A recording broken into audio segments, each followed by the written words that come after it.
Okay, we'll make a start. So I'm just going to share my screen for a presentation that we've got for our June Lunch and Learn.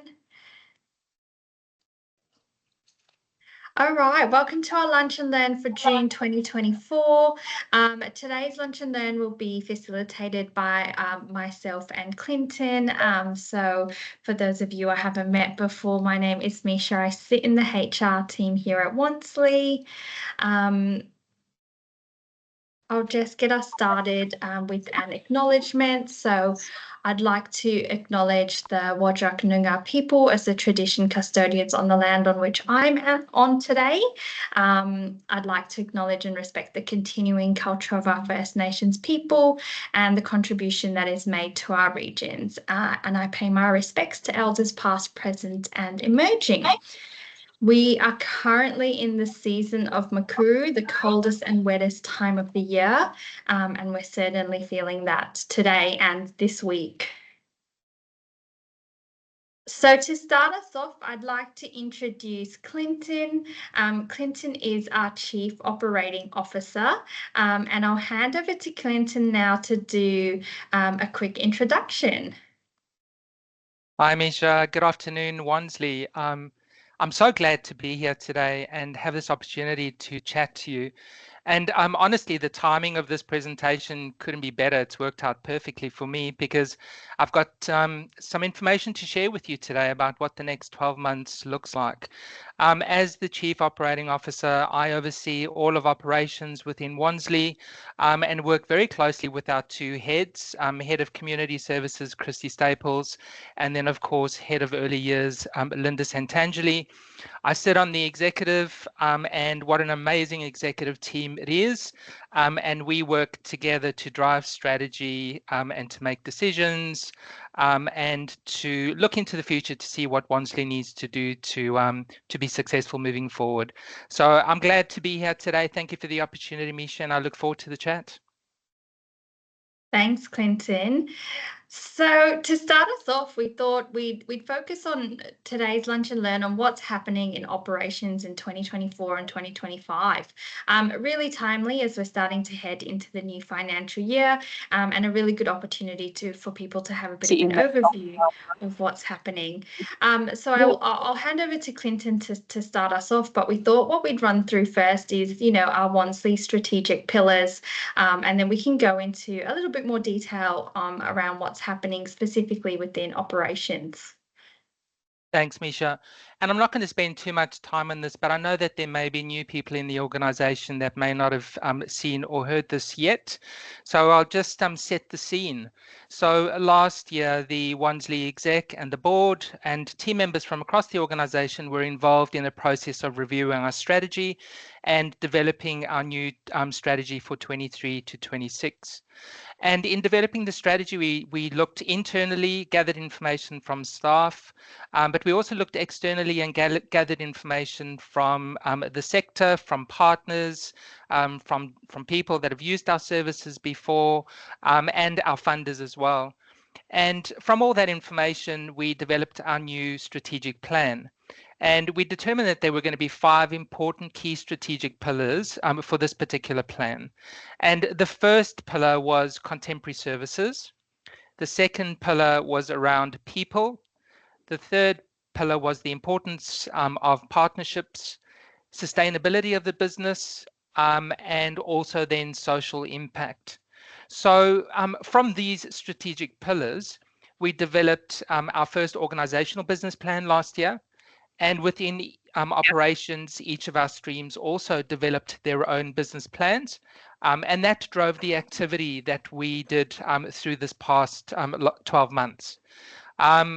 Just last week, we did a review of our achievements towards the plan that we had set last year, and we've done really, really well. And so setting this year's plan or the upcoming year's plan has been really important for us because there are some new things to focus on. And then there's still some other things that we need to continue working on. I think it's really important, Misha, as I talk you through what the ops plan is going to be, that we first start with what is our why? Why are we doing this? And so that takes me to our purpose, and our purpose is to support children and young people to develop and grow safely. So in putting the strategic or our ops plan together, I've considered that question right the way through the process to make sure that we're putting our time and effort into the correct activities, into the correct focus areas, so that we work towards achieving our purpose. Thanks, Clinton. And that's a really beautiful kind of segue into our next part of the Lunch and Learn. But the why is, it really drives through everything that we do in our decision making and how we put our focus forward in the looking forward. So, Clinton, can you tell us a little bit about, in terms of looking at the strategic pillars, how they translate into the operational plans? Yes, absolutely, Misha. So if you take me through to the next slide, there we go. What I wanted to say about our plan is that there are some activities and commitments on the plan that sit solely within operations, and we will be working on some of those activities within our teams and across the leadership. But there are many activities that we've committed to that are in collaboration with other parts of the business. And that's a really, really important starting point, because collaboration for us, working together, using subject matter experts internally, and taking advantage of the knowledge and skill and experience that we have across the organization is really, really important. And so as I talk through these, you'll see that some of them are very clearly and squarely within operations, but some relate to collaboration with other teams. So under contemporary services, the first thing that we want to introduce is a Wansley-wide community of practice. We think that there is an opportunity for us to share our knowledge and experience across the organization. Previously Wansley had two separate organizations. It was Weld and it was Wansley.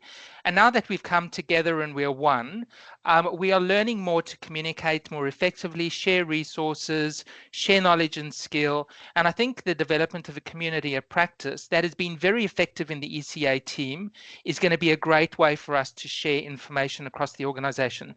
We're all focused on children and young people, so why not share that knowledge? So in the first and second quarter, that will be developed and up and running, and it's going to create great opportunities for people to come to the table, to learn new things.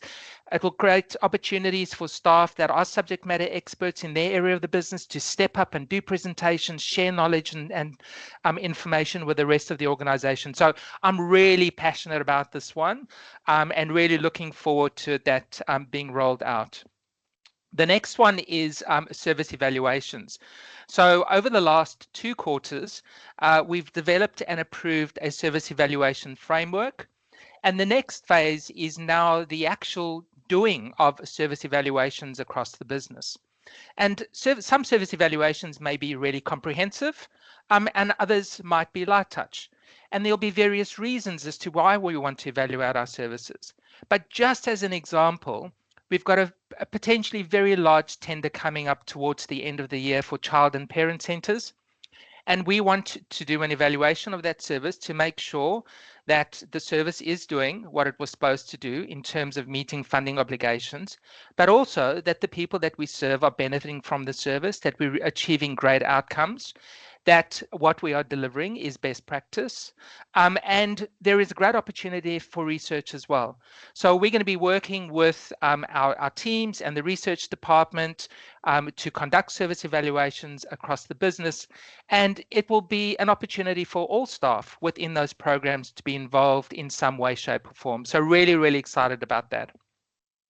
In terms of trauma-informed practice, I think it's really important that we take another look at where we're at in terms of our practice frameworks, but also specifically looking at trauma-informed practice and making sure that all the services that we deliver are about healing and recovery for our service users, children, young people and families, and that the principles of safety and trust and choice and collaboration, empowerment, and also the cultural considerations are embedded in our practice. So we're going to be looking at that. And also another important thing, Misha, is when our staff are being onboarded and they're having that induction process, what training are they receiving to ensure that they understand what trauma-informed practice means for that program and for that team. Then another part of that is the review of our current practice framework. So we have a number of practice frameworks, and they are somewhat old and outdated. And we need to do a review of those practice frameworks to make sure that they are contemporary, that they are best practice, and that they're backed up by research and evidence. So we're going to be identifying what those practice frameworks are, and then make sure that we review them and bring them up to date if they aren't. Very important for us to maintain the accreditations that we have. And just as another example, we have the mental health accreditation coming up in October this year. So last year we had our full assessment and we passed that with flying colors, and the mental health team did absolutely spectacularly well in that assessment. But now it's the midterm evaluation. There were some actions that we had from the previous report, and we want to make sure that those actions are embedded and that we maintain our accreditation. So we'll be putting some focus in on that as well. And then in terms of child safeguarding, Linda Richardson and Therese and the rest of the team are doing a great job in walking us through this child safeguarding accreditation process. But it's really important from an operations perspective to ensure that we are embedding in service delivery all that we are learning as an organization about being a child safe organization. So we're calling that out on our business plan because it's really important for us not to lose sight of our commitments in that space. Thanks, Clinton. That was such a great overview, and you're absolutely right. How we set up our onboarding processes are critical in how we're bringing new people into the organisation and making sure we're embedding a lot of these practices and processes moving forward. And it's certainly something we're always looking at different ways to improve and enhance. Absolutely. Great. So I'll pop over to the next slide, which is around people and partnerships. Yes, thank you, Misha. And this is where the collaboration that I mentioned earlier is really important, because as far as people is concerned, yes, we have our commitment to our team members within operations, but there is also that high level support that we receive from people and culture. And we've been discussing what opportunities we could identify for our teams across the business and what support we require from people and culture to do that. And the first thing is vicarious trauma training. And I know that Linda E in WHS is looking at that at the moment and developing a mental health framework for Wansley. But vicarious trauma training for us in service delivery is really important, because some of our team members are really exposed to a lot of trauma when they are supporting their team members. And we want to make sure that our teams are resilient and they don't suffer compassion fatigue. So, Misha, that's one I know that you and I have been talking about a lot as well. And so looking at various options for our teams. There is also a commitment within teams for them to identify opportunities for their team members to make sure that they are resilient when dealing with trauma. Succession planning and leadership is another great one, where people and culture have just recently launched the leadership program. And what a great opportunity for people across the organization to put their hand up and say, I'm interested in progressing my career and moving into leadership. So we're really excited that we've got that organizational commitment. At an operations level, the managers and the management team need to make the same commitment to their team and create opportunities operationally for people to step up, whether those be secondment opportunities or opportunities to, work on working groups or to lead projects. I mean, there's so many different things that we can do in that space. And so we're committing to making sure that is an area of focus as well. And of course, a strategy wouldn't be complete without having a focus on staff culture. And we had our culture survey last year, and our teams have developed their action plans. And at our quarterly review just last week, all the managers provided some updates as to how they're all going with you all in your action plans. And I'm sure the other teams across the organization are doing the same. But it is so important for us to maintain our eyes on those commitments. And certainly from my perspective, my team's perspective, I want to see those commitments followed through. If we say that we're going to do a survey and use those results to move things forward, then we want to be able to demonstrate that. So we're keeping an eye on it, and we're going to be measuring ourselves against that every quarter.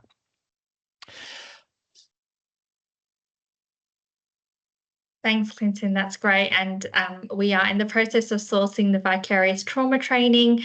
So we hope to have an update for people soon on what that looks like. We'll now head over to partnerships. Great. Thanks, Misha. So partnerships are critically important for us as an organization. For us to be successful in delivering services, we need to have the right partners in place. And of course, there needs to be an ongoing focus on building strong ACCO partnerships. We want to make sure that as an organisation, we're able to provide services to Aboriginal and Torres Strait Islander people in the most appropriate way, culturally safe and culturally competent staff. And we know that that knowledge can come via the partnerships that we have with ACCOs. Equally important is to have partnerships with LGBTIQA plus organisations, because we have many clients across a lot of our programs that identify with that group, and so we want to make sure that our staff are well equipped in that space as well. And how exciting for us to have our diversity and inclusion officer on board now, and really looking forward to having a discussion around what that looks like from an operations perspective. The operations team already had a meeting earlier this week, and they've already discussed opportunities over the next 12 months, and they've already got the ball rolling. So I'm really, really excited about that. Equally important, focusing on culturally and linguistically diverse communities. And whilst the ECA program has had a long-standing relationship with the CALD community over the past 5 years from an ECA perspective, the rest of the organisation has had lesser involvement with CALD communities, and so we certainly want to develop our knowledge and skill in that space, but also expand our partnerships and relationships. And then, of course, we've got our commitments in our Reconciliation Action Plan. And I just want to shout out to teams across the business for the amazing work that you're doing in that space. And with the improvements in the way that we're reporting and recording the amazing interactions you're having with all sorts of people in the community, it's really starting to paint a very vivid and bright picture of the work that we're doing in that space. So thank you so much. And we're looking forward to working through our commitments in that plan over the next 12 months. Wonderful. Thanks, Clinton. We're also very excited about our new Diversity and Inclusion Officer, Mel. It'll really help us to have a really holistic approach across the organisation to how we champion diversity and inclusion. Clinton, can you tell us now a little bit about business sustainability? Wow, Misha, this is a really, really important area of focus for us. You know, our sector has really, really struggled for a number of years with funding. The adjustments haven't been adequate.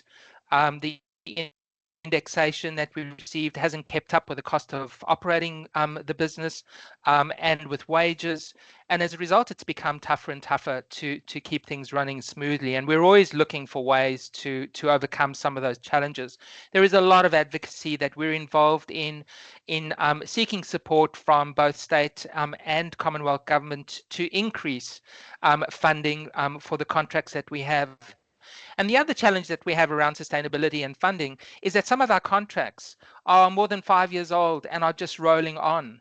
And we're still on the original funding, just with indexation applied over a period of time. So just imagine how much it costs to operate a program 5 years down the line when you're almost getting the same amount of money. It's really, really tough. So from a business sustainability perspective, we wanted to identify some areas where we think there is an opportunity for us to grow. And you'll see there's a lot of growth in these initiatives, but then also an opportunity to look outside of the square and see what else we can do.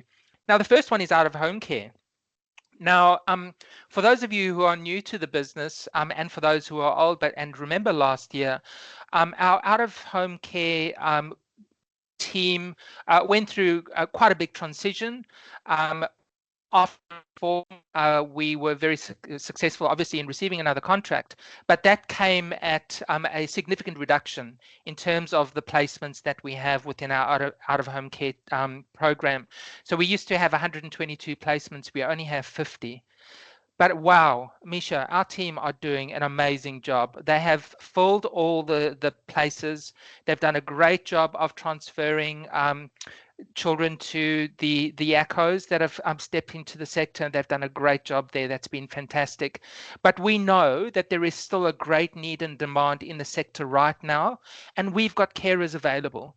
So we are hoping to be able to speak to the department around the opportunity to try and grow the number of care arrangements that we have. To give you an example as to how well the team is doing, Misha, we were given 800 emergency placements for the year. And as of last month, we already filled more than 800. And our contract runs through until October. So we've had to go back to the department and say, you need to give us more because otherwise we can't provide support. And these are children that need a safe place to stay, and our carers are there and ready to support. So we've offered the opportunity to the department to consider growing our contract. That's incredible. Yeah, it is, absolutely. And James and the team are just doing a smashing job there. In terms of general community services, we do want to grow our programs, and we're looking at where those opportunities exist. But we also want to do a bit of a mapping exercise. I think when you think about the programs that we offer across Wansley, there is a gap, kind of 10-year to 12-year-olds up maybe to 18 youth services, where I think there is an opportunity for us to look for other business, whether they be tenders or grants. And so we want to do a bit of a mapping exercise to identify those opportunities to see where we can grow. And the community services landscape is changing, and commissioning is working differently. So we need to think about how we can diversify our programs in that space. And honestly, the same goes for our regional services. So at the moment, we've got a great footprint in the Great Southern and the Wheatbelt, and in Kalgoorlie as well. But that footprint hasn't really changed too much over the last couple of years. So what are the opportunities for us to grow? What are the needs in the community?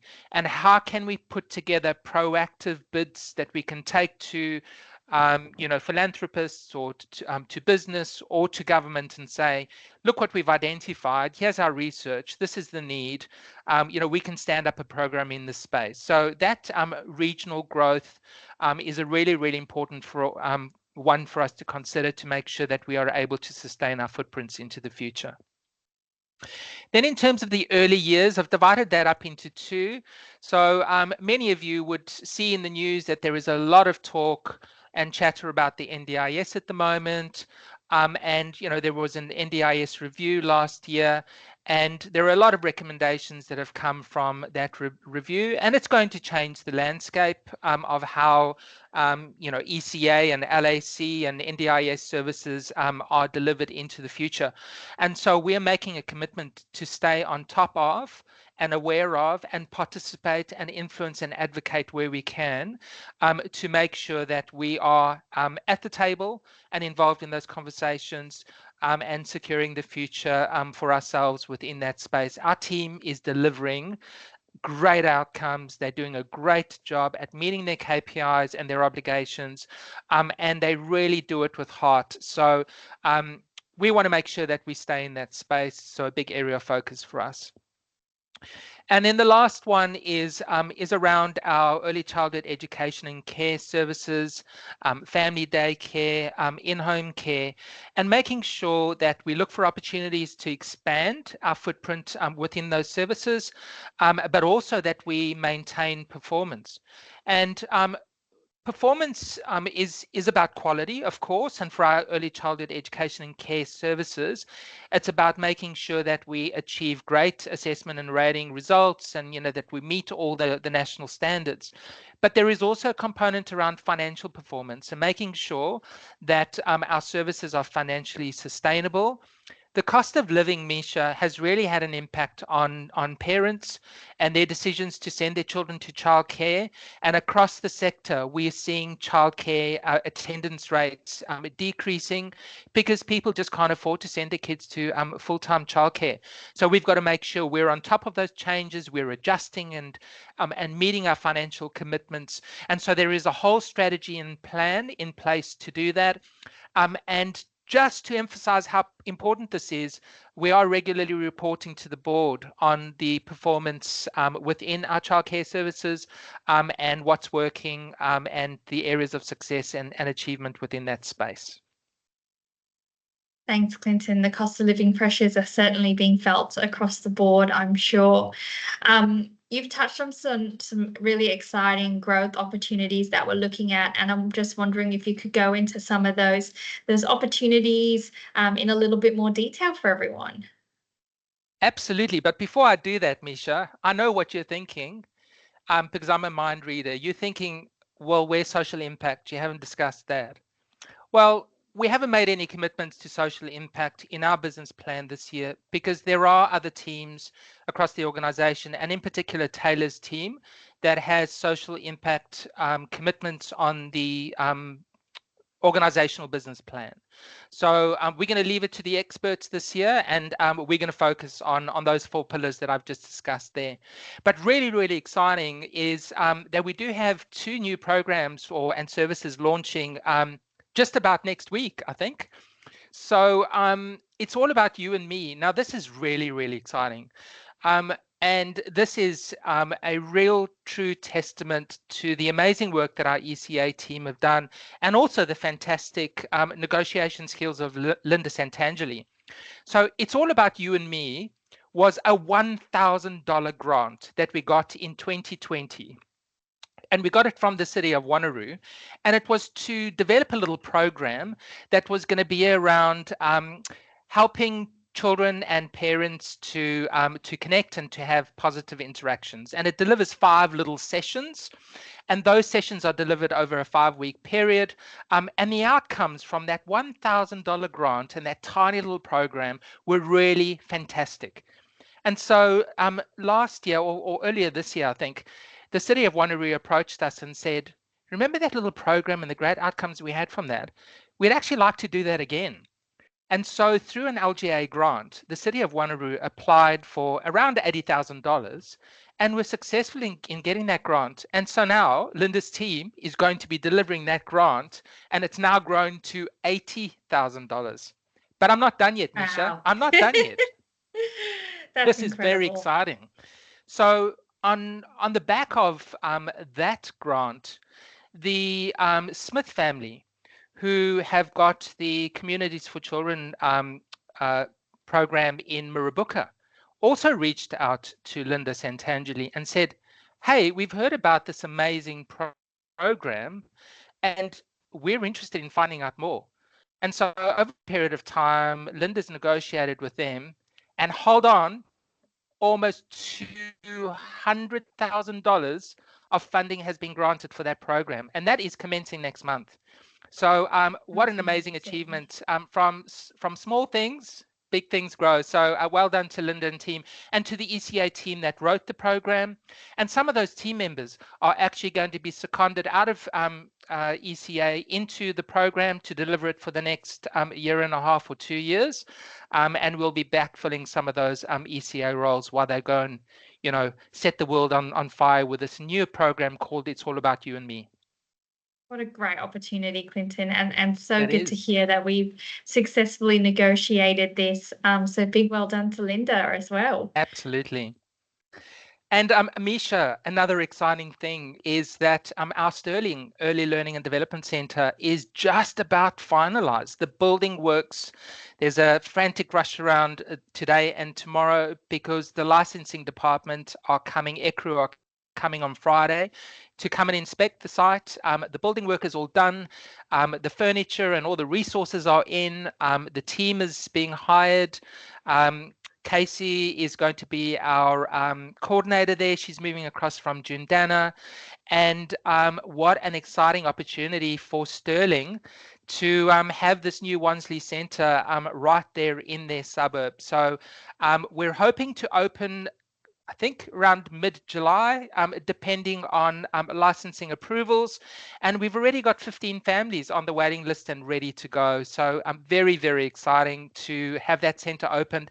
And once again, well done to Jess and her team and Linda for all the work. And this has been a joint effort because corporate services, people and culture, every team across the business has been involved in supporting this project. So well done to you all. Thanks, Clinton, and a great demonstration of our values in action, making sure we collaborate to get the centre up and running. Absolutely. And Misha, I wanted to end off with just some current opportunities that are in the pipeline at the moment. And this is really exciting for us as well. So we entered into a consortium with Hollyoak and and Indigo Junction. And submitted a tender application for Head to Health Kids Hub. And that's a kids hub that's going to be set up in Midland. And we think that we've put together a really, really strong case and a very great tender written by Hollyoak with our support and with Indigo Junction support. And we were supposed to have heard exactly a month ago, and we haven't yet. So obviously, they are still evaluating the tender, but we're really looking forward to the outcome of that one. The other one is a huge amount of work over the last few months into the Intensive Family Support Services tender. And this is really exciting. So last week, we presented down in Albany, and we partnered with Katajini Aboriginal Corporation there. And on Friday this week, we're presenting to the interview panel with our partners. And that is for six metro regions. And our partners there are Langford Aboriginal Association, Indigo Junction, and Carlup and Dream a Dream. And once again, a collaborative effort in bringing this presentation together. Mai and Chloe have been fantastic, and lots of support from many other people, and really great conversations with our partners to bring us to this point. So the outcomes will only be known in December, Misha. So you won't hear back soon, but we certainly will let you know as soon as we receive feedback on those. And then there are various grants across the business that we've applied for. Oh my goodness, and what a big week it's been, Misha. We've received the outcome of 3 of our largest grants this week, and we've been successful. It is Community Childcare Fund that we've been successful in receiving. It's funding to support the sustainability of regional childcare centres, and it's certainly going to make a ginormous difference in those services. So it's a significant amount of money. It's close to $1 million in funding that we've received over the next 2 years to support those services. So once again, well done to everybody involved in putting those grant applications together.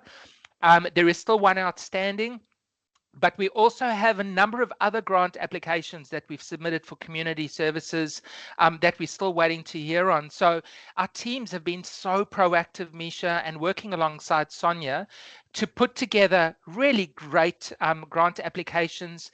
We recently were successful with the respite weekends for grand carers. We received money down in Albany for various programs, and there are all these little things bubbling under. And every $5,000 or $10,000 grant that you receive makes a big difference to the way that we can deliver our services. Rio Tinto gave us $5,000 to buy new equipment for the Child and Parent Centre down in Albany. So there's a lot happening in that space. And so well done to all the teams involved in putting that together. And a big thank you to finance as well, because obviously they have to do all the financials and make it work. So a great team effort, another great demonstration of collaboration, and it's really making a difference to the way that we can deliver our services. Wowee, that's incredible, Clinton, and you're absolutely right. Every dollar counts when it comes to the work that we're doing. So it's so exciting to hear about the outcome of some of those grants. That brings us to the end of our presentation. So what I might do is throw it out to the group to see if anyone has any questions they'd like to ask today.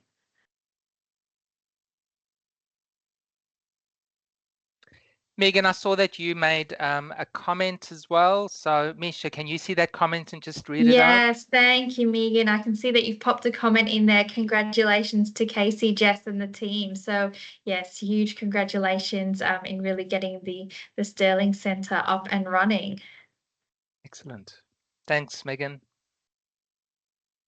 Well, Misha, I've really enjoyed this today. I could carry on talking for hours. I can certainly feel the passion, Clinton. Yeah, and I hope that everybody that's dialed in today has really found value in understanding what operations is planning to do over the next 12 months. And just shout out to anybody in the organization. If you've got any ideas or thoughts, please don't hesitate to reach out and share them. It's really, really important for us to hear from everybody across the organization. So thank you, Misha, for organizing this. Thank you, Clinton. Really appreciate your time today in running through this with everyone. A big thank you to everyone that's joined today. We have recorded the session. So if you do know of anyone that wasn't able to join, please just let me know and I can send out the link. But enjoy the rest of your days, everyone, and stay warm. Thanks, everyone. Thank you. Thanks, Misha. Take care. Bye. Thanks, guys.